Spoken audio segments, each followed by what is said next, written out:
I'm originally from Chicago, kind of been a little bit of a world traveler, spent some time in London, Singapore, and now I live in Connecticut but work in New York. I am I call myself software quality advocate or activist. So I've done a lot of work in running large enterprise technology software testing groups.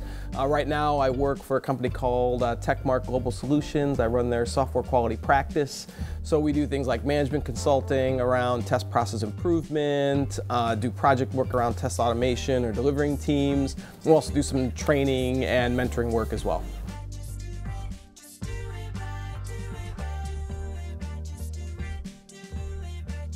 I've never really thought that Agile testing was a thing. I think there's testing in different contexts, right? So I like a lot of the principles in the Agile manifesto around customer focused, delivering working software, and I think a lot of these are good practices that have been around for a long time.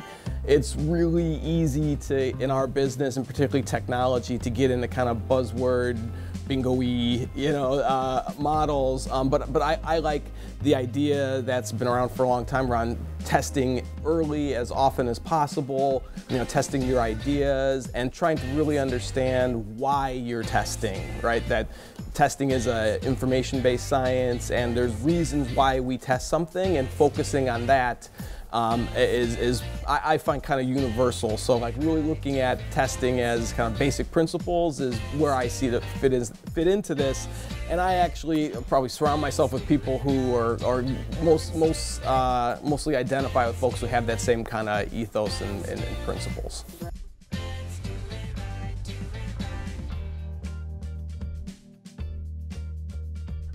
Is around helping the enterprise, which in my definition is large businesses that have a fairly significant investment in technology, but their business is not technology. So this is banking, insurance, a lot of retail operations who probably couldn't survive without technology anymore, but their core business is not technology. And one of the biggest problems that I've seen there is that when they're trying to do agile transitions or adopt some of the practices, is that for large, particularly in testing, for the last 20 odd years or so, they've made kind of anti-pattern investments around doing those things. So they have large offshore testing centers of excellence. They have commoditized testing to it's just really about numbers and data. It's not based on information.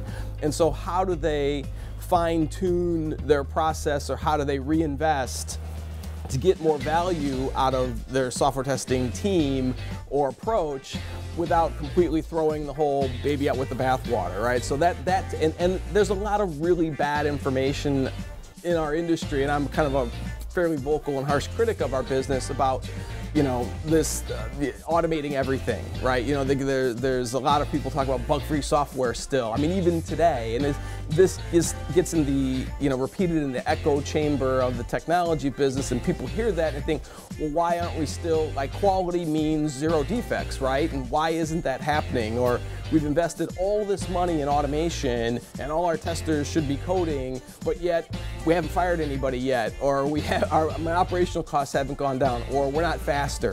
And so helping people kind of navigate that landscape and make better decisions about how they test and why they're testing is probably the biggest challenge that I've come across.